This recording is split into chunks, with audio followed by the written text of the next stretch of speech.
됐고요. 35부터 담임 목회를 했으니까 조금 빠르게 좀 담임 목회를 한 것 같습니다. 뭐 부교육자 생활은 20살부터 했으니까요. 그냥 신학교 갔는데 바로 세우시더라고요. 그래서 그렇게 일찍부터 그래서 부교육자 생활도 13년에다가 이제 대대군종병으로 또 2년 2개월 하고 뭐 하여튼 그렇게 살았습니다. 하여튼 군대에서도 뭐 거의 매일 복음 전하고 뭐 하여튼 그랬고요. 여러 가지 이제 부교육자 생활하면서 잘 못하는 거, 안 되어지는 거 많이 경험하고 실패하는 다락방도 많이 해보고요. 그러다가 진짜 전도가 되어진다 이런 체험한 것도 있었고, 그래서 감사하게 그렇게 훈련을 많이 받아서, 근데 이제 대구 찬빛교회 홍감표 목사님 교회 부교육자로 나 이제 부목사로 평생 살아야 되겠다 이래 생각했는데, 하나님의 은혜로 뭐 안동에 담임 목회자가 없다는데 기도해 보라면서 홍 목사님 그렇게 말씀해 주셔가지고 그때 안동에 성도가 한 40명 이렇게 모인다 그래요. 그래서 어떻게 담임 목회자가 없는데 그렇게 모여서 예배드리나, 참 누가 가시면 좋겠다 이런 생각했는데, 대구에 있는 부목사님들은 다 사정이 있어서 또 시간표가 그래서 뭐 하여튼 못 간 것 같습니다. 그래서 이제 저를 말씀해 주셔가지고 또 제가 이제 금식기도 하고, 그 이제 답을 얻어서 이제 10년 전에 안동으로 들어가서 사역을 했고요. 처음에 갔을 때 이제 40명 성도 있는데 저희 가족이 5명이거든요. 근데 이제 가보니까 저희 가족 포함해서 이제 35명이더라고요. 또 이제 주일날이 됐는데 구정이 꼈어요. 그랬더니만 성도들이 또 안동이다 보니까 또 명절에 다 가고 이래가지고 실제로 이제 이 명절 당할 때는 예배 드릴 때 한 20명 예배 드리는 거예요. 그래서 그렇구나 이제 그렇게 알았죠. 어쨌든 가자마자 전 교인 다락방 이래가지고 부임 신방도 물론 했지만 가정마다 다 다락방 하자면서 이렇게 해서 시작을 하고, 그렇게 해서 이제 뭐 하나님 은혜로 이렇게 뭐 하여튼 응답 속에 안정되게 목회를 한 것 같습니다. 그래서 이제 지금은 이제 한 100명, 뭐 한 110명 이렇게 예배 드리고요. 영주에도 이제 비추로 교회를 세웠어요. 1년 반 전에 세워가지고 영주에도 이제 우리 전사님 가서 거기도 이제 지금 이제 조금씩 전도가 되어져서 영주에도 한 10명, 12명 이렇게 예배를 드리고 있고, 저는 이제 한 3주 전까지만 해도 이제 오전 예배는 안동에서 인도하고 오후 예배는 영주 가서 인도하고 이렇게 주일날 1년 반 동안 왔다 갔다 하면서 예배 인도하고, 그러다가 이제 지난 2주 전부터는 이제 전사님께 다 맡겼어요. 맡겨서 전사님이 다 이제 오후 예배도 인도하시라고 오전 예배만 영상으로 같이 드리자고 이렇게 했습니다. 그래서 지금은 이제 영주에선 제가 해방이 되고 그래서 이제 안동에서 이렇게 또 이제 다시 새로운 마음으로 목회를 합니다. 근데 1년 반 동안 이제 두 군데 왔다 갔다 하면서 사역을 해보니까 의외로 이제 안동을 제가 이렇게 성도들과 친밀한 교제나 이런 게 조금 덜하더라고요. 그래서 이제 최근에 이제 한가정 뭐 교회를 떠나게 되는 일이 생겼고요. 그래서 뭐 여러 가지 뭐 또 작년에도 좀 뭐 그런 뭐 일 같은 거 생겨가지고 여러 가지 또 목회 입장에서 좀 마음도 힘들고 좀 어려운 뭐 연단의 시간이랄까 이제 그런 것도 겪게 되면서 참 이게 담임 목회가 참 목회 10년 만에 진짜 이렇게 마음이 힘든 적은 처음이더라고요. 그래서 이게 쉬운 게 아니구나, 사임할까? 그런 생각도 하다가 그렇게 지내고 있습니다. 그래서 어쨌든 하나님의 인도하심 아래 뭐 제가 이번에 어려움 당하면서 느낀 게 있어요. 그냥 내 것이 아니다. 내게 아니다. 교회가 내 것이 아니고 하나님의 피로, 이제 예수 그리스도의 피로 값주고 사신 교회 아닙니까, 그죠? 그러니까 내가 이 성도들 너무 사랑하지만 그러나 내 것이 아니다. 이제 이런 좀 내려놓는 마음도 가지게 됐고, 그렇게 하나님 앞에 서서 지금 또 기쁜 마음으로 이제 또 새롭게 시작하고자 교회는 지금 특별 기도회 기간을 가지고 있고요. 그래서 20일 작정 특별 기도회 이래가지고 시간 되는 분들 다 나와서 같이 하고 안 되는 분들은 온라인으로도 하고 이렇게 해서 지금 10일째 특별 기도회 했고요. 지금 그렇게 진행이 되고 있습니다. 우리 성경 말씀 한 구절 함께 나누겠습니다. 예레미야 4장 19절부터 22절 말씀입니다. 예레미야 4장 19절에서 22절 말씀입니다. 아무튼 제 소개는 하여튼 요 정도로 하고요. 우리 이 시간 좀 간단하게 제 마음속에 있는 그 말씀을 함께 나누고자 합니다. 예레미야 4장 19절에서 22절. 슬프고 아프다 내 마음속이 아프고 내 마음이 답답하여 잠잠할 수 없으니 이는 나의 심령이 나팔 소리와 전쟁의 경보를 들음이로다. 패망의 패망이 연속하여 온 땅이 탈취를 당하니 나의 장막과 휘장은 갑자기 파멸되도다. 내가 저 깃발을 보며 나팔 소리 듣기를 어느 때까지 할꼬. 내 백성은 나를 알지 못하는 어리석은 자여 지각이 없는 미련한 자식이라. 악을 행하기에는 지각이 있으나 선을 행하기에는 무지하도다. 아멘. 오늘 말씀의 제목을 목회 개혁 이렇게 잡아보았습니다.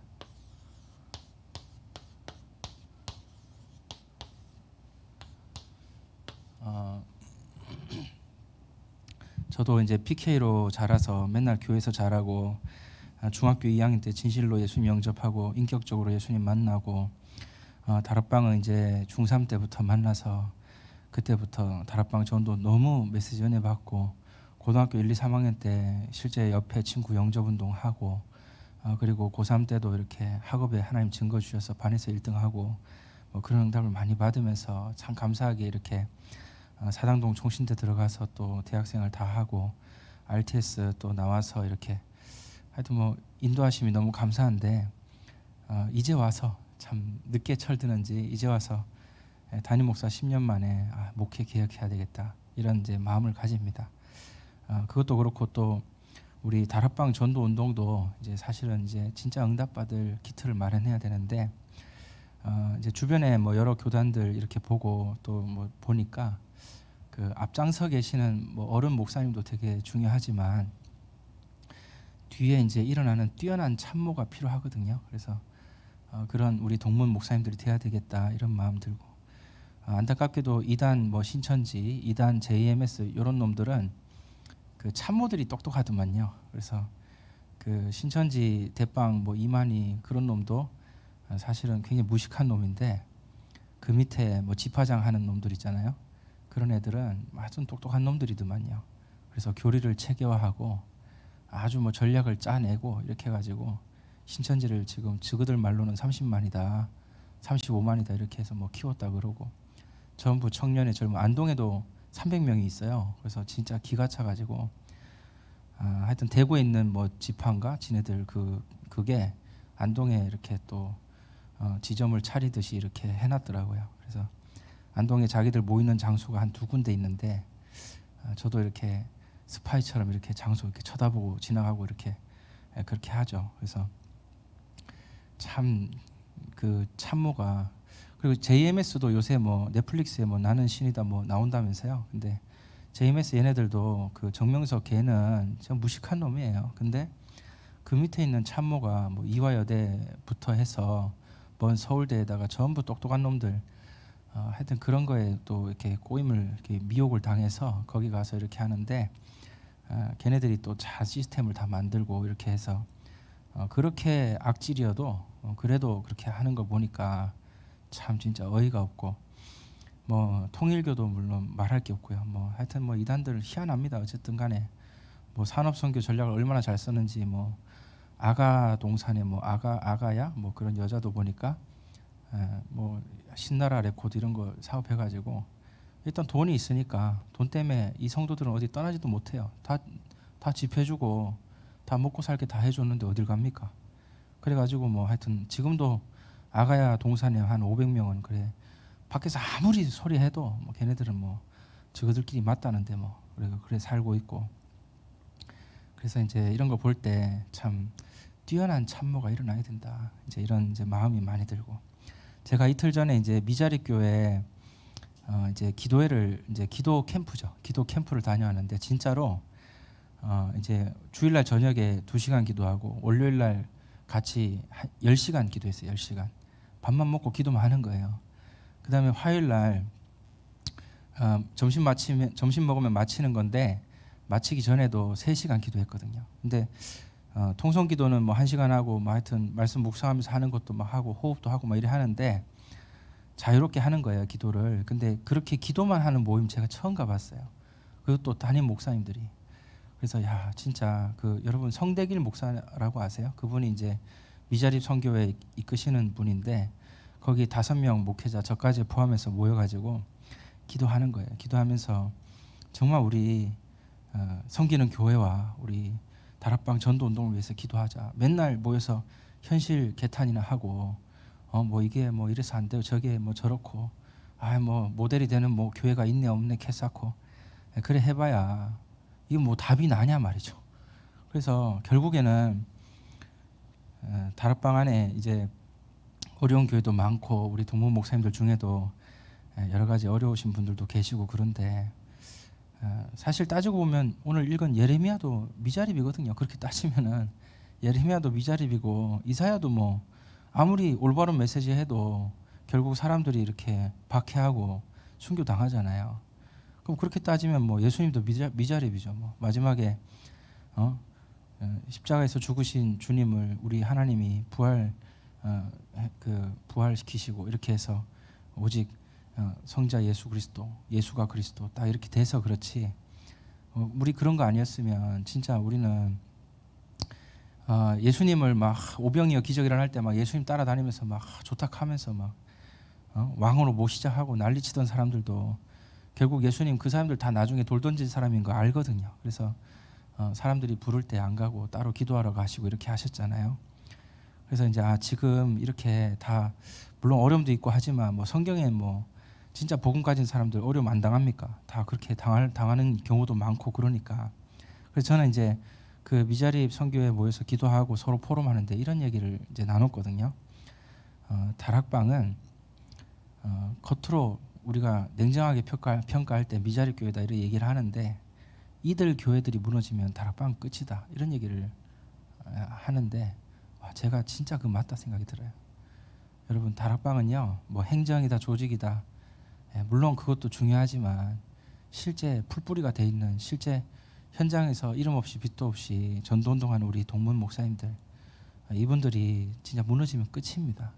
그래서 마지막 보루다 이런 생각이 들고 그래서 이제 제가 결론에도 얘기하겠지만 동문 전도학교나 이런 모임이 굉장히 중요하다는 걸 꼭 알아주셨으면 좋겠어요. 이게 뭐 누가 이렇게 뭐 소상임위원회 위원장이어서 우리가 모이는 거 아니잖아요.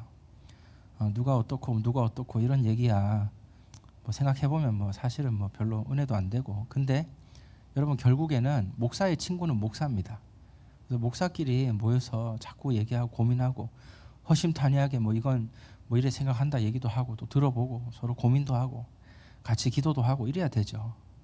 그리고 결국에는 이제 이렇게 모이는 편안한 모임 시간이 있어야 되고 그게 한 달에 한 번이 됐든 어쨌든 그런 시간이 있어야 되고 그런 가운데 이제 우리는 다시 로컬과 파라의 사역을 다시 든든히 무너진 데 보수해 가면서 잘 세워 나가야 이게 일이 되거든요.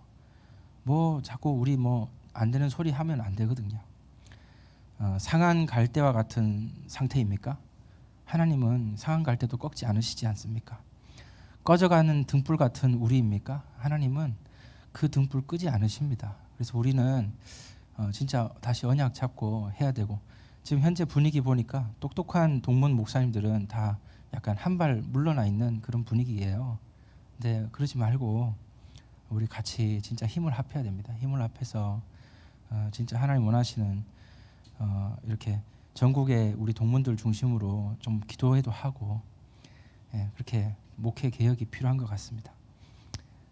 첫 번째입니다. 오늘 본문 말씀에 보니까 슬프고 아프다. 내 마음 속이 아프고 내 마음이 답답하다.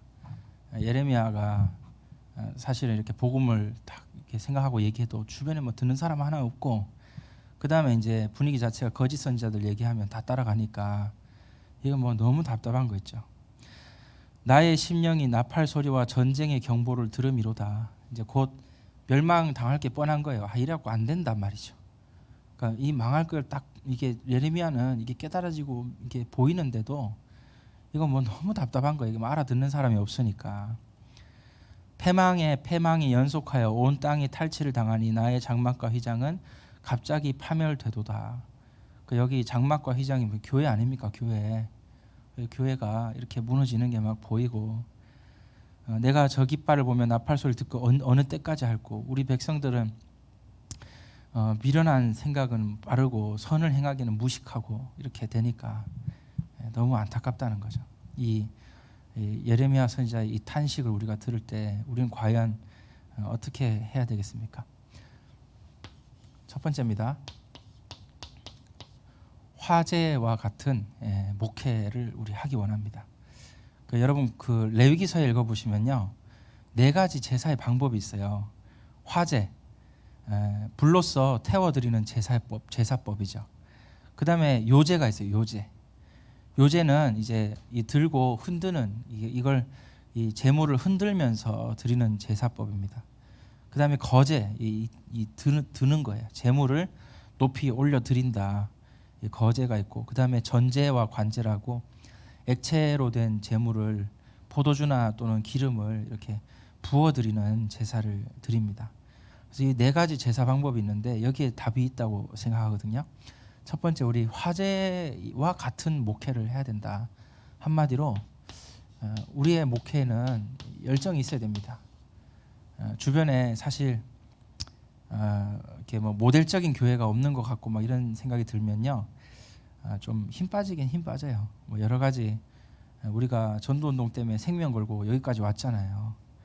우리는 출신이 RTS 아닙니까? 우리는 진짜 이 복음운동 하기 위해서 우리가 현장 전도하고 캠프 가고 막 수없이 하고, 그래서 이제 코로나 이후로 보니까 이제 지역마다 다 보니까 캠프가 거의 없어졌는데, 없어진 게 아니에요. 진짜 캠프 하라고 하나님이 그렇게 하신 거거든요. 진짜 캠프는 외부에서 와서 이렇게 뭐 하고 이거보다는 정말 담임 목회자들이 자기 현장에서 진짜 캠프 해야 되거든요. 그게 이제 진실한 캠프 아니겠습니까? 그래서 그렇게 하려면 목회자가 힘 빠지면 안 돼요. 목회자가 저도 이번에 겪어보니까 힘 금방 빠지더만요. 그래서 그러지 말고 힘을 얻어야 됩니다. 그래서 정말 성령 임하실 때도 불같이 바람같이 임하셨잖아요. 그러니까 우리도 레위기서의 그 제사법대로 진짜 화제와 같이 나를 정말 전적으로 태워드릴 수 있는 그런 열정이 있어야 되지 않겠나. 꼭 화제가 열정을 뜻한다라기보다는요, 저는 이렇게 조금 이렇게 해석하면서 묵상한 부분이니까 이해해 주시고,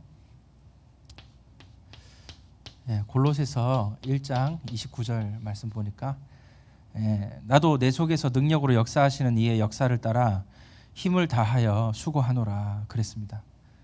내 속에 능력으로 역사하시는 이가 누구십니까? 예수 그리스도. 그 전도는 되어지는 거죠, 그죠? 내 속에 우리 안에 능력으로 역사하시는 예수 그리스도 계시니까 전도는 되어지는 거 아니겠습니까? 근데 여기서 중요한 게 나도 수고하노라예요. 나도 수고하노라. 나도 힘을 다하여 수고하노라. 내 속에 능력으로 역사하시는 이의 역사를 따라 나도 힘을 다하여 수고하노라. 여기 중요한 단어가 나도입니다. 그 이제 박바울이라고 옛날에 있었잖아요.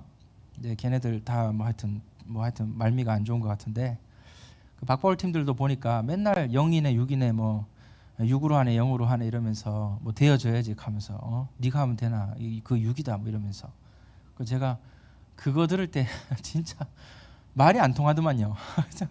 아니 그 영지주의 아닙니까? 그 이제 그런 상황인데 여기 말씀 정확하게 얘기하고 있어요. 우리 안에 예수 그리스도께서 다 하시지 않습니까? 근데 여기서 중요한 건 나도 힘을 다하여 수고할 수 있는 이런 은혜라는 사실이죠. 그래서 이게 굉장히 중요하게 저는 사실 제 목회 어떤 철학의 한 파트를 중요한 이제 제 마인드를 이제 주시는 답이 됐어요. 이 말씀이요. 그다음 요한복음 13장 1절도 보시면요, 여기 말씀도 보시면 세상에 있는 예수님 이렇게 얘기하십니다. 예수님께서 세상에 있는 자기 사람들을 사랑하시되 끝까지 사랑하시니라. 여기도 예수님 이제 십자가 지시기 얼마 바로 직전이에요. 근데 끝까지 사랑하시니라. 굉장히 중요한 것 같아요. 저도 이런 말씀들이 너무 저에게 마음을 이렇게 울리고, 그래서 이 말씀대로 진짜 이 목회를 하고 성도들을 사랑할 때 이렇게 끝까지 사랑할 수 있어야 되겠다, 이런 이제 묵상을 참 많이 했고요.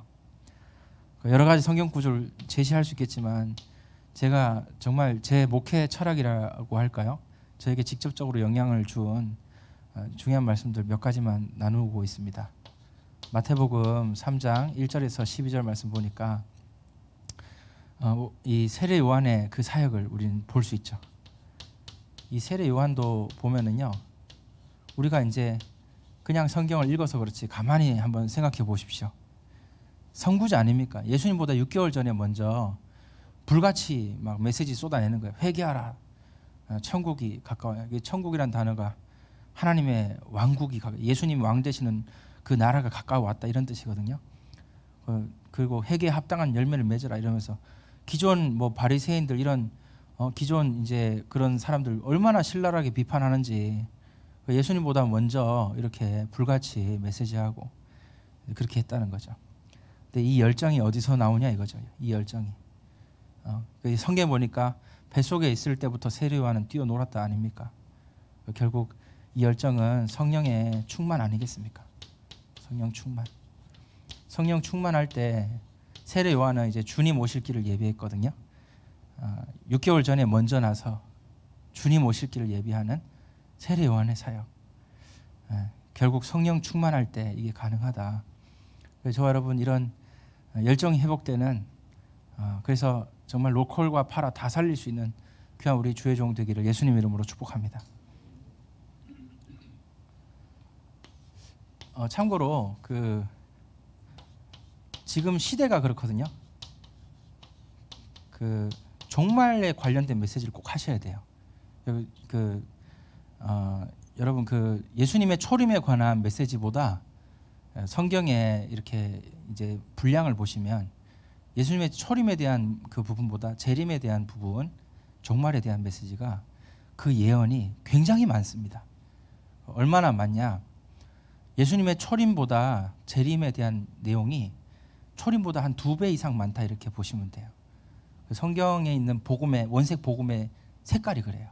그래서 특히 마지막 때가 되나서 그런지 이단 사입이나 이상한 데서 종말 메시지 막 풀어주거든요. 그러니까 우리 성도들은 뭐 마지막 때 복음 전하면 그제야 끝이 오리라 했으니까 복음 잘 전하면 되지. 예, 물론 맞죠. 뭐 어쨌든 간에 뭐 주님 오시는 거 우리 간절히 기다리면서 더 순결하게 예수는 그리스도 붙잡고 복음 전하는 전도자로, 남은 자로, 정복자로, 성공자로 이렇게 우리가 살면 되겠죠. 그러나 그래도 이 종말에 대한 메시지를 꼭 하셔야 돼요. 그게 성경적이다. 그렇게 참고로 말씀을 또 드리고요. 두 번째입니다. 이제 우리 요제와 같은 목회.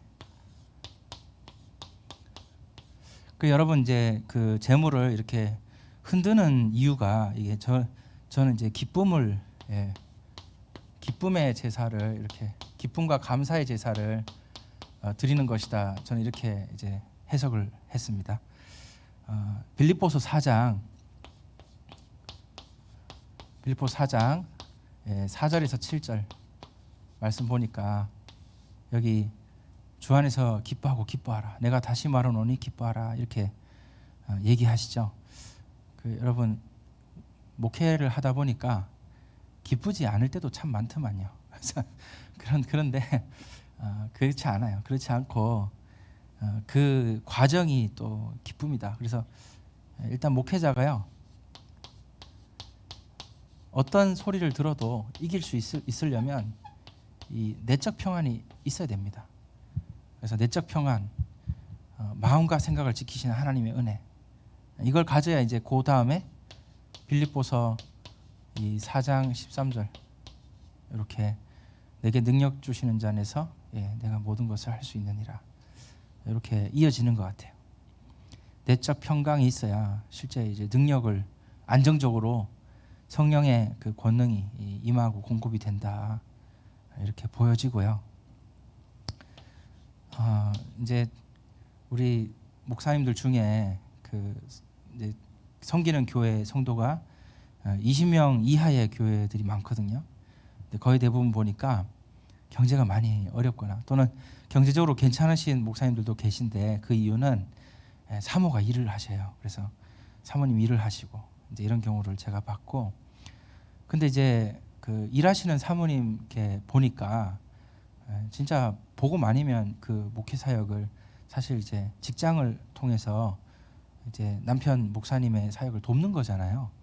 이제 그렇게 하는데, 근데 이제 사모님 입장에도 보니까 이 일을 또 그만두고 싶어도 못 그만둔다 이런 생각을 한다는 거죠. 그러니까 그런 생각이 있으면 사실 이렇게 힘들다 이런 생각이 먼저 들지 않겠습니까? 그러니까 만약에 일을 안 하는 사모님이라면 또 경제적인 어려움 당하잖아요. 그러니까 참 너무 없어서 힘들다 이런 생각이 먼저 들지 않겠습니까? 그래서 집도 뭐 가진 게 없고 뭐 배경도 없고 도와주는 양가 부모님 뭐 사정도 안 돼서 못 도와주고 이러면 더 힘들고요. 그러니까 이제 이렇게 되니까 이런저런 면에서 목회가 힘들다. 이제 그렇게 느낄 수가 있겠죠. 근데 저도 이렇게 돌아보면 교회가 이렇게 뭐 100명 되고 이래도 그래도 사실 이렇게 내가 만약에 문제에 계속 쳐다보고 있고 이러면 진짜 이거 힘들겠다 이런 생각이 많이 들어요. 그래서 이건 물론 사정이나 상황을 볼 때 참 어려우신 뭐 교회들이 더 힘들겠다 이런 생각이 들지만, 그러나 반면 이게 환경이 아니라 우리가 사람을 바라보는 것만이 아니라 실제 우리 내면의 문제 아니겠는가. 그래서 이걸 우리가 잘 생각해 보길 원하고요. 시편 1편 1절에서 6절 말씀 보니까 여기 보니까 목회자가요 여호와의 말씀을 즐거워하는 이게 되게 중요하더라고요. 여호와의 말씀을 진짜 즐거워하고 묵상하고, 그래서 이 말씀이 즐거움이 되고 이렇게 순전한 마음으로 하나님을 기뻐하는 이런 즐거움. 그래서 이 즐거움 아니면 우리는 진짜 못 살 것 같아요. 그래서 목사는 이런 기쁨이 있어야 되겠다. 세 번째로 시편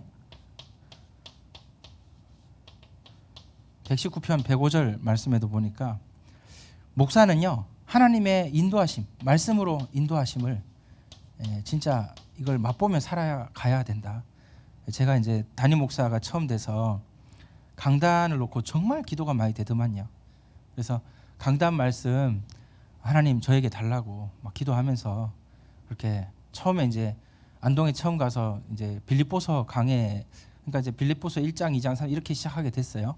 그래서 빌립보서를 이렇게 가지고 처음부터 이렇게 복음을 선포하면서 이렇게 시작하는데, 너무나 놀랍게도 이건 말씀 전하는 사람만 아는 건데 말씀을 증거할 때 그 주신 성령의 감동하심, 그리고 실제 몇 주 안에 일어나는 여러 가지 말씀과 함께 따라오는 일들, 그리고 그 은혜들, 그 증거들. 그래서 진짜 하나님께서 강단 말씀으로 진짜 영으로 임하시고 또 말씀을 주셔서 인도하시는구나, 이런 걸 이제 앞에서 설교를 한 하나님의 말씀을 대언한 종으로서 느끼는 부분이 있더라고요. 그래서 제가 그때 이거 진짜 이건 강단을 섬기는 자 아니면 모르겠구나, 이런 이제 그런 걸 이제 알게 됐어요. 그래서 이 하나님은 말씀과 성령으로 인도하신다. 우리 여러분, 저와 여러분 섬기는 교회의 성도들을 그렇게 인도하신다. 여기에 대한 기쁨을 느끼시고 또 이 인도하심을 따라가는, 또 이걸 따라가야 돼요. 이 따라가는 이 순종이 뒷받침 안 되면 안 되지 않겠습니까? 그래서 하나님께서 말씀으로 인도하시는데 애써 그걸 못 들은 척하면서 뭐 하나님 자꾸 뭐 어디 딴 데로 가라는데 난 안 간다고 이렇게 계속 못 들은 척하고 뭐 이렇게 하면은 또 안 되겠죠. 그래서 순종하는 기쁨이 있어야 된다. 이 인도하심에 관한 기쁨, 따라갈 수 있는 그 순종의 기쁨, 묵상할 때 이 말씀에서 오는 기쁨, 실제 늘 갖고 있는 이 내적 평안들, 뭐 여러 가지 이제 뭐 기쁨에 관해서 얘기할 수 있겠지만 이 정도로 말씀드리겠습니다. 세 번째 이제 거제입니다. 우리 목회가 거제와 같은 목회가 되길 원합니다. 거제가 뭐냐? 손을 높이 드는 거예요. 이 손을 높이 드는데 이게 자원하는 마음. 이렇게 왜 수업 시간에 선생님이 뭐 물어보고 발표할 사람 손 들어봐, 아무도 안 들잖아요. 근데 그때 이제 손 드는 자, 자원하는 자, 자원하는 마음.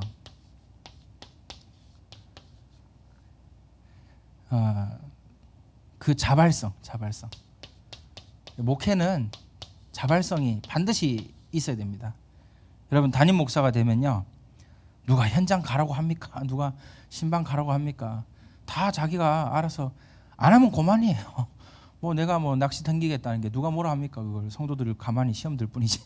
그러니까 이게 참, 그리고 뭐 우리가 하나님 앞에서 결국 목회자의 그 중심이거든요. 중심. 그래서 우리는 어떤 부분에 자발성을 가지고 해야 되겠는가? 이제 목회적 어려움을 제가 이렇게 뭐 작지만 어쨌든 저한테는 컸으니까요. 겪어 보니까요, 제일 중요한 게 이거 같아요. 기도 생활. 목사는 자발적인 기도가 반드시 있어야 돼요. 성도들한테 우리가 설교할 때 여러분 5분만 기도해 보십시오. 10분만 기도해 보십시오. 이래 설교하죠. 목사 10분 기도하면 큰일 납니다. 진짜 목사는요.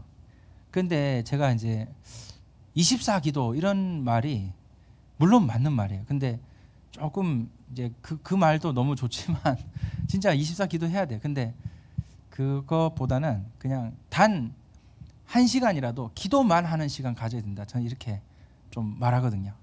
목사가 그 기도에 관해서 가장 책을 많이 쓴, 그리고 우리나라의 베스트셀러 기도에 대해서 베스트셀러인 사람이 E.M. 바운즈라는 그 목사님이 있어요. E.M. 바운즈. 그 사람이 한 게 딱 한 가지, 뭐냐, 하루 3시간 기도. 하루 3시간 딴 거 안 하고 기도만 하는 거예요. 근데 그때 깨닫고 느낀 것 같고 책 썼는데 그게 영적으로 완전히 한국 교회를 변화시킨 거예요. 그러니까 기도 생활 진짜 이거 뭐 있어야 돼요. 뭐 문선명도 뭐 새벽에 일어나서 맨날 3시간 이상 기도해가지고 뭐 그 많은 엘리트들 다 뭐 이렇게 집어삼키고 다 했다 아닙니까?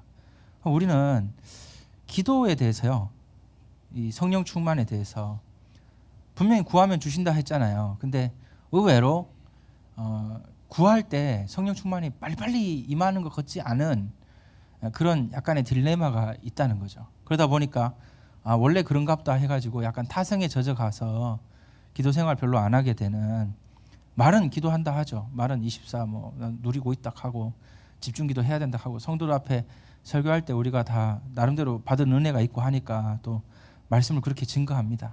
근데 제가 이번에 미자립 선교회 기도 캠프 참여하면서 총 15시간 기도하는데 와 진짜 나중에 진이 다 빠지더만요. 기도 15시간 해봤습니까? 진짜 힘들어요 진짜. 근데 할 때 제가 끝나고 느낀 게 있어요. 뭐냐면 야 진짜 이거 기도만, 우리 보통 기도 누림이라고 많이 메시지 하잖아요. 그래서 최대한 평안하게, 이건 평상시에 그래 하는 거예요. 근데 목사는 그러면 안 되겠더만요. 편안하게 쉬면서 누리면서 기도한다.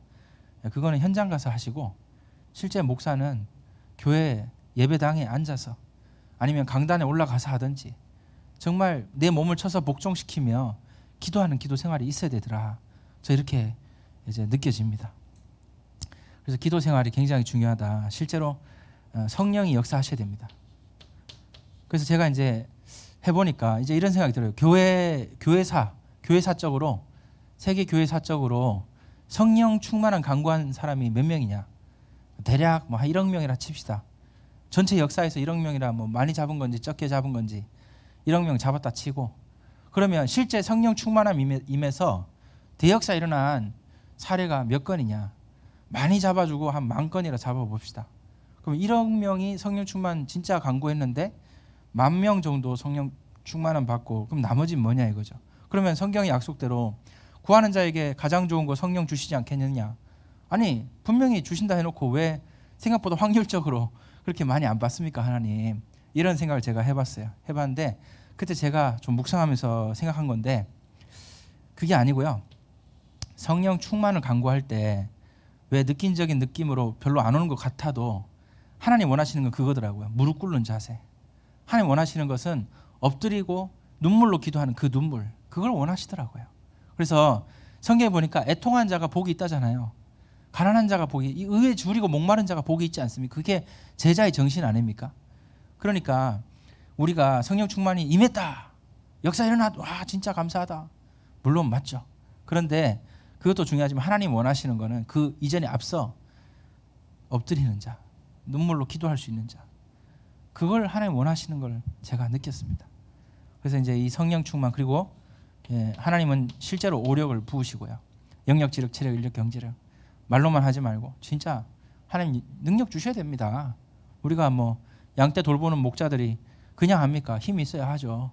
그래서 하나님 주신 능력과 지혜로 화제와 같이, 요제와 같이, 거제와 같이 목회해야 되니까 이렇게 이렇게 기도 생활이 바탕이 되면요, 이 전도 운동, 우리 결국 교회 세우는 이유가 뭡니까? 전도 때문에. 그래서 전도 운동을 우리가 하는 거예요. 일단 현장에 가서 영혼 구원에 힘쓰고, 그래서 이제 현장 전도가 되어지면 이제 우리 이제 말씀 운동 시작합니다. 개인 양육하고 다락방하고 말씀 운동으로 이어지는 거예요. 여러분, 우리 다락방 전도 운동 정체성 잊어버리면 안 돼요. 이 말씀 운동 이렇게. 그래서 양육을 시작합니다. 그 다음에 개인화를 하는 게, 개인화. 정말 복음으로 완전 개인화 되도록 이런 사역을 우리 펼쳐나가고, 그 다음에 이제 시간 지나면서 제자 운동, 제자 일어나는 거예요. 이 제자 일어나도록 제자 운동. 특히 중직자가 진짜 언약 깨닫고 딱 중심 가지고 일어설 수 있도록. 한마디로 이제 개인화, 말씀 운동이 개인화라면요, 제자 운동은 이제 제자화다, 이렇게 이제 말씀드릴 수 있고요. 이렇게 해서 부교육자도 일어나고 후대도 일어나고 이렇게 되다가 이제는 현장 운동.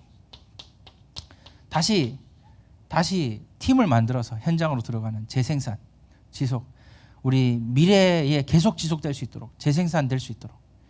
그 현장 들어가서 또 전도 계속되어지고, 이렇게 순환에, 선순환에 이런 사이클이 돌아가도록. 이런 게 교회 아닙니까? 이게 진짜 우리 주님 오실 때 원하시는 교회 아닐까요? 교회란 무엇입니까? 교회란 모여서 예배드리고 전도 선교의 목표와 방향 두고 렘넌트 살리고 그렇게 교육하고 봉사하고 그렇게 친교와 교제하는 게 교회잖아요. 그죠? 그래서 이런 게 교회다. 이렇게 제가 이제 이런 거제와 같은 목회를 해야 되겠다. 이번에 많이 묵상을 했고요. 네 번째입니다. 마지막입니다. 전제. 요건 이제 다른 말로 관제라고도 합니다. 관제. 그래서 부어드리는 제사인데, 디모데후서 4장 5절에서 8절 보니까요, 디모데후서 4장 5절에 8절 보니까, 그러나 너는 모든 일에 신중하여 고난을 받으며 전도자 일을 하며 내 직무를 다하라. 전제와 같이 내가 벌써 부어지고 나의 떠날 시각이 가까웠도다. 나는 선한 싸움을 싸우고 나의 달려갈 길을 마치고 믿음을 지켰으니 이제후로는 나를 위하여 의의 면류관이 예비되었으므로 주 곧 의로우신 재판장이 그날에 내게 주실 것이며 내게만 아니라 주의 나타나심을 사모하는 모든 자에게도니라. 이렇게 나와 있어요. 그 전제와 같이 부어지는 것이 무엇이냐? 이름 없이 빚도 없이, 아무 빚도 없이, 아무 동기도 없이, 우리가 정말 하나님 앞에서 뭐 바라고 하는 게 아니라 진짜 정말 순전함으로 깨끗하게 사역하고 가겠다, 이런 중심인 거죠. 이것이 전제와 같이 부어지는 거 아니겠는가? 이 사도 바울이 그랬던 것처럼요. 자, 그래서 실제로 보면요, 이게 목회를 하고 나이가 들면 들수록 이 노욕이라는 게 생기더라고요. 노욕. 그 나이가 들면 더 들면요, 그러니까 나이가 더 들면 더 욕심이 생기는 것 같아요. 그래서 이제 노욕이다. 이 노욕을 없애야 되더만요. 자기를 부인하고 자기 십자가를 지려면 이게 나이 들수록 이걸 내려놔야 돼요. 여러분, 나이 들면요, 점점 이 노하우가 쌓이고 목회나 사역에, 현장 전도에 진짜 중직자 세우고 팀 사역하고 뭐 이런데 이 노하우가 쌓여서 잘 이게 능숙하고 성숙하고 잘 될 수가 있어요. 나중 되면 잘 될수록 오히려 이렇게 또 약간 나도 모르게 교만할 수도 있고, 또 보면 노욕이라는 게 생길 수가 있겠더라고요. 저도 이제 이런 마음들을 좀 느끼기도 하고요. 그래도 이런 담임 목사인데 성도들이 귀한 줄 알아야지, 뭐 이런 생각 혼자 들기도 하다가 또 뭐 내려놓기도 하다가 좀 그래요. 예. 저를 위해서 기도 많이 해주십시오. 이 노욕이라는 게 이제 좀 무서운 것 같아요. 이걸 내려놔야 된다. 그 마지막을 항상 기억해야 돼요. 그 왜 메멘토 모리 이런 단어 아시죠? 예. 죽음을 항상 기억해라. 뭐 이런 단어. 우리가 아무리 가져봐야 마지막 죽음이라는 게 우리에게 다가오는데요. 하나님 앞에 정산하는 날이 다가오거든요. 뭐 이렇게 저렇게 해봐야 그죠? 결국 마지막을 우리 잊지 말아야 돼요. 하나님 앞에 서는 그 정산의 날. 정산합니다. 정산. 개인의 이제 생을 마치는 날이 될 수도 있고, 이제 우리 세대는 혹시 우리가 살아생전에 주님 오시는 거 볼 수도 있어요. 휴거 되는 거 우리가 경험할 수도 있고. 그래서 이제 마지막 때가 갑자기 임한다고 성경이 우리 가르칩니다. 그래서 이제 이 날이 속히 오니까 우리가 항상 정말 건강한 의미에서 두렵고 떨리는 마음으로 주님 앞에 정산하는 날이 다가온다. 이런 마음을 우리 잃지 말아야 되겠죠. 제가 이런 마음으로 삽니다. 그렇게 해서 마지막 때 진짜 이렇게 하나님 앞에 서기 원하고, 저는 이제 소원이 하나 있는데, 하나님 앞에 서면 하나님이 착하고 충성된 종아 잘하였도다, 이 말 저에게 하실 수 있도록 제가 하나님 앞에 설 때 하나님 저 잘했죠, 이 한마디 하고 싶어서. 그 영화 국제시장에 보면요, 그 주인공 그 배우 이름 뭐더라? 황정민이죠. 그 친구 연기 잘하잖아요. 근데 황정민 그 영화 마지막 장면쯤 가면요, 아버지요 저 잘했죠, 이거 한마디 하거든요. 그 영화 보셨는지 모르겠는데 그 말 하고 싶은 거예요. 저도 하나님 앞에 섰을 때 그 황정민 그 배우가 그 영화 스토리상 굉장히 고생하며 자녀들 기르고 그렇게 해서 뭐 이산가족 찾기도 다 다니고 했잖아요. 그렇게 해서 이제 영화 국제시장이 해피엔딩으로 끝나는데 마지막 그 절정의 순간에 하는 멘트 한마디, 아버지요 제 잘했죠, 하늘 쳐다보면서 눈물 흘리면서 그 할아버지가 그 쪽방에서 이렇게 한마디 하거든요. 그 장면이 그렇게 저는 그게 인상이 남더라고요. 저도 하나님 앞에 서면, 우리 주님 앞에 서면, 주님 저 잘했죠, 그 한마디 하고 싶습니다.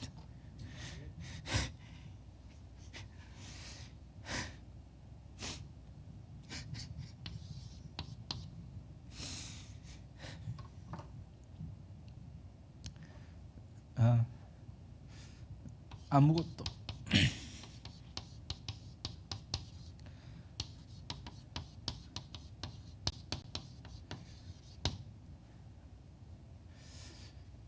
아무것도 내 거 아니다, 이 정신이 있어야 돼요. 하나님이 다 주신 은혜다, 이 중심을. 지금 이 있는 중직자도 우리 내 거 아니에요. 지금 이 교회, 이 교회당도 하나님이 은혜로 나에게 이렇게 직분 주셔서 감당하게 하셨으니 감사한 일이라는 거죠. 그래서 지금 주어진 이 직분과 사명에 잘 감당하겠다, 이런 중심으로, 그죠? 자, 결론입니다.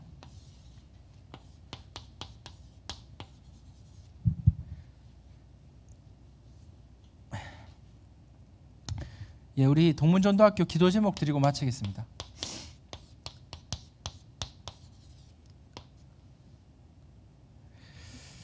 기도 제목, 자, 첫 번째, 파라, 여러분 파라를 놓고 꼭 기도하셔야 돼요. 지금 너무 중요하고요. 뭐 선교 천국, 렘넌트 천국, 치유 천국, 뭐 사실상 좀 너무 안타깝고, 총동문회도 보니까 한마음 한뜻이 진짜 돼야 되는 이런 상황이고, 여러분 연합사역 안 되면 큰일 납니다.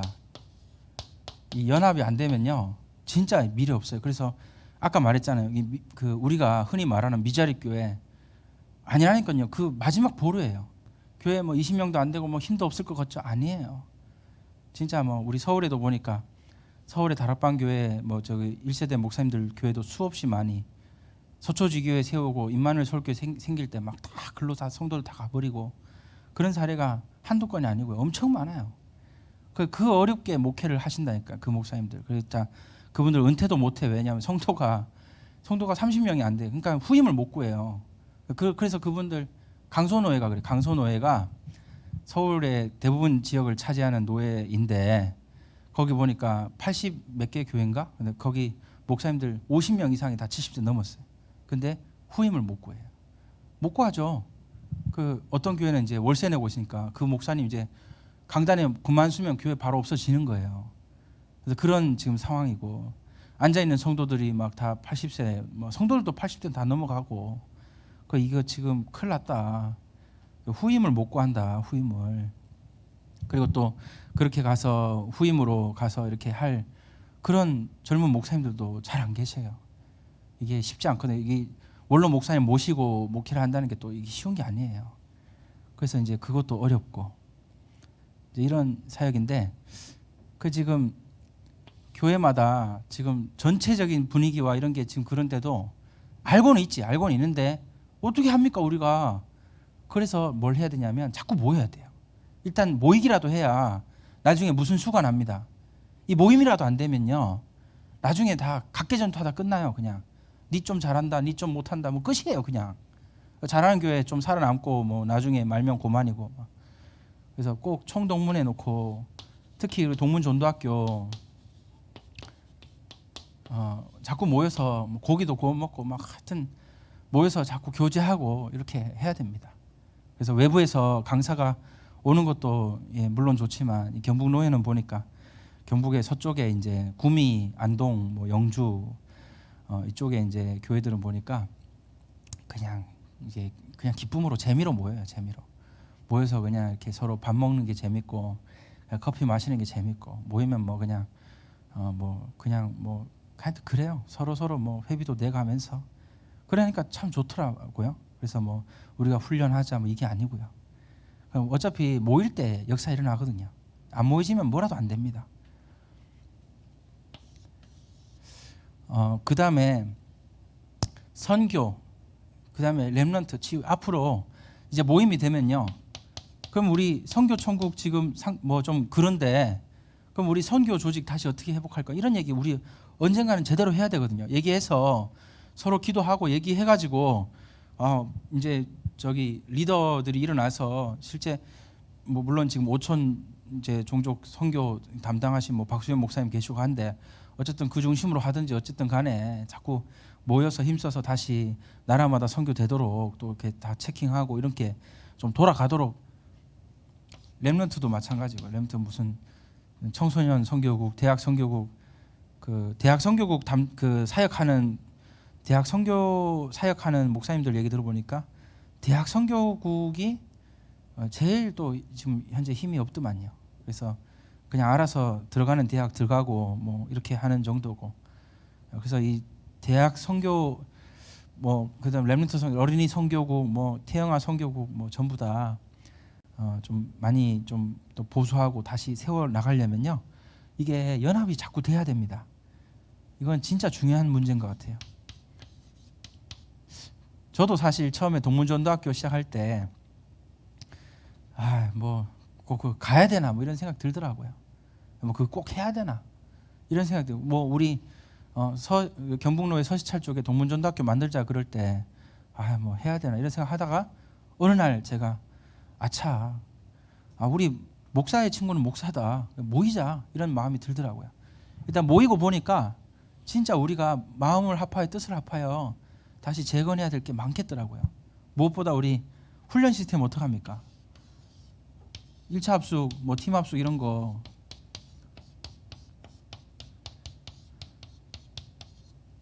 뭐 안 되니까 어쩔 수 없습니까? 그럼 여러분 큰일 났어요. 지금 이러면 안 됩니다. 그럼 무너지면 뭐 할 수 없나요? 그게 아니잖아요. 그래서 이런 것들 일단은 2번, 3번은 뭐 우리가 진짜 모이면서 같이 기도하면서 하나씩 응답 받아야 되려면 1번부터 해야 돼. 1번 자꾸 모여서 그 지역마다 우리 목사님들이 모이고, 또 지역 합쳐서도 모이고, 우리 부산 이쪽에만 모이지 말고 이번에 합쳐서 합시다 하고, 뭐 그래서 오랜만에 교제도 하고, 뭐 자꾸 이렇게 해야 안 되겠습니까? 자, 그렇게 파라사역, 그 다음에 로컬도 마찬가지. 로컬 교회가요, 실제 망대가 되는 교회가 잘 없는 거예요. 여러분 솔직히 3,000명 넘는 다락방 교회가 몇 개인데요? 그러면 몇 개냐고요? 몇 개? 진짜 너무 마음이 아프고요.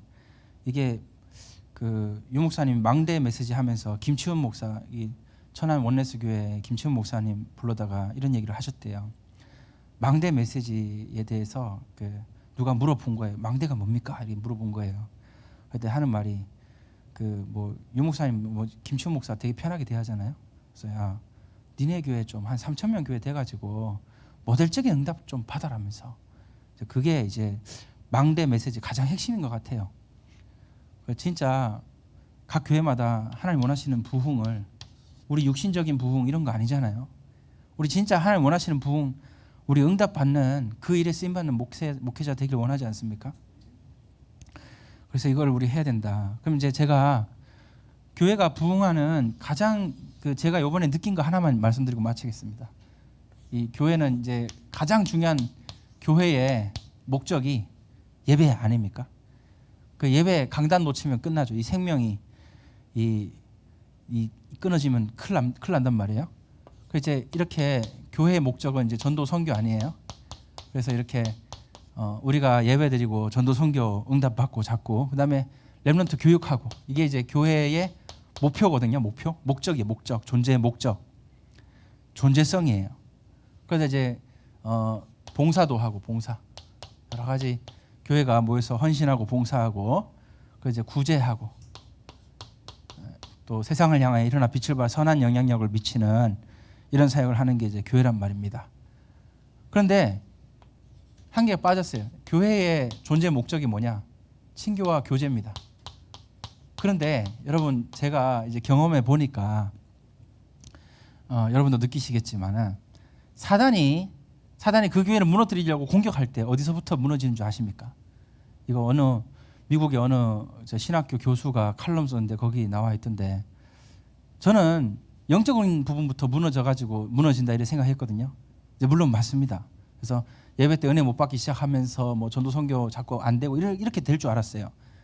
그런 어떤 개념을 가지고 살았는데, 제가 요번에 많이 느낀 게 뭐냐면 요 겉에부터 무너지더라고요. 그래서 이상하게 교회 안에 친교 교제가 잘 안 되고, 그래서 세상을 향하여 나아가는 것이 잘 안 되고, 렘넌트 사역 잘 안 되고, 이렇게 무너진다 이런 생각이 들더라고요. 그 목회 칼럼도 그래 나와 있고. 그래서 제가 느낀 게 교회 안에 이 부흥에 있어서 친교하고 교제하는 게 되게 중요하다. 이번에 많이 느낍니다. 그래서 여러분, 어떤 우리 목사님 보니까 이렇게 신방 잘 안 되시는, 거의 안 하는 분 계시더라고요. 그러지 말고 1년에 한 번씩 꼭 대신방도 하고, 그래서 성도들 이렇게 서로 사랑하는, 그다음에 또 서로 안부를 묻고 경조사 잘 챙기고, 그런 거 진짜 잘해야 되더라고요. 그래서 친교 교제가 잘 되는 교회, 그래야 성도들이 난 복음 때문에 행복하다 이렇게 느끼거든요. 그렇게 하고, 그다음에 이제 구제 같은 것도 이렇게 하나님 은혜 주셔서 이렇게 고민하다가 응답도 받고, 렘넌트 교육하는 것 당연히 우리 렘넌트 방향 맞췄으니까 렘넌트 진짜 어떻게 하면 잘 살릴까 기도하고 답 얻어가지고 자기 교회에 맞게 해야 될 거 아닙니까, 그죠? 그다음에 전도 선교도 마찬가지고요. 제가 보니까 해외 선교도 되게 중요한데 국내 선교도 중요하더만요. 그래서 제가 원래 네팔 선교 막 하고 그랬는데 사정상 네팔 선교를 좀 이제 그만하게 됐어요. 그래서 이번에 이제 미자립 선교회에 가입을 했어요. 그래서 이제 우리 이제 2-3일 전에 이제 미자립 선교 그 기도 캠프 갔다 왔다, 그 얘기가 이제 그런 건데, 그래서 이제 그런 것도 중요하고, 그다음에 이제 그리고 예배 당연히 중요하고 이렇게 되겠죠.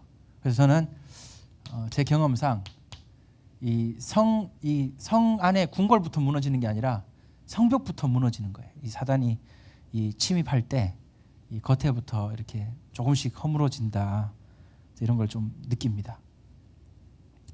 그래서 이제 마지막 결론, 세 번째, 로컬과 파라의 이제 조화.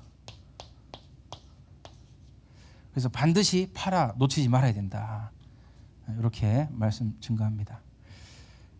우리 귀한 부산, 울산 동문전도학교 우리 귀한 목사님들 만나서 너무 반갑고요. 진짜 우리 함께 한마음 한뜻이 돼요. 진짜 우리 다락방 전도운동에 더 큰 응답을 이어가는 우리 귀한 목사님들 되기를 예수님 이름으로 축복합니다. 아버지 하나님, 감사합니다. 오늘 주신 말씀 감사합니다. 하나님 앞에서 우리가 전제와 같이 부어지는 그날까지 하나님 이렇게 화제와 같이 요제와 같이 거제와 같이 주님 앞에 드리는 목회 그러한 귀한 사역 사명 잘 감당케 하여 주시옵소서. 감사드리며 예수 그리스도 이름으로 기도합니다. 아멘.